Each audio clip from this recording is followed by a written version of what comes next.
নাম? কেশব রায়। বাড়ি কোথায়? ছোট শৈলবাড়ি।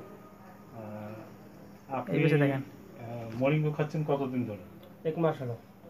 আপনার প্রবলেমটা কি ছিল? প্রবলেমটা মানে কিডনিতে পাথর। আপনি কি ডাক্তারকে দেখিয়েছেন? কোন ডাক্তারকে দেখিয়েছিলেন? ওটা শ্যামল চ্যাটার্জি গেছে, তারপর এসআই গেছে। ডাক্তার কি বলেছিল আপনার? ডাক্তার বলেছে তো অপারেশন করতে হবে। তারপরে আপনি মরিঙ্গো খান। কত এমএম ছিল আর পাথরটা কোথায় ছিল? ওটা 16 mm ছিল। কোথায়? কিডনিতে। তারপরে আপনি মরিঙ্গো খাওয়ার কতদিন পরে আপনার পাথরটা বাইরে? মরিঙ্গো খাওয়ার পরে আমার 4 দিন পরে বাইরে এসে। 4 দিন পরে বাইরে। এখন 1 মাস হতে চলল। তাহলে এই যে আপনার এত বড় একটা কেস, আপনি মরিঙ্গো খাওয়ার পর ভালো হলেন, হ্যাঁ, তাহলে কি মরিঙ্গোকে থ্যাংক ইউ বলা যায়? Thank you. Thank you Moringo বলেন। Thank you Moringo. এবং এটা লোকের সঙ্গে শেয়ার করবেন যাতে অন্য অবশ্যই।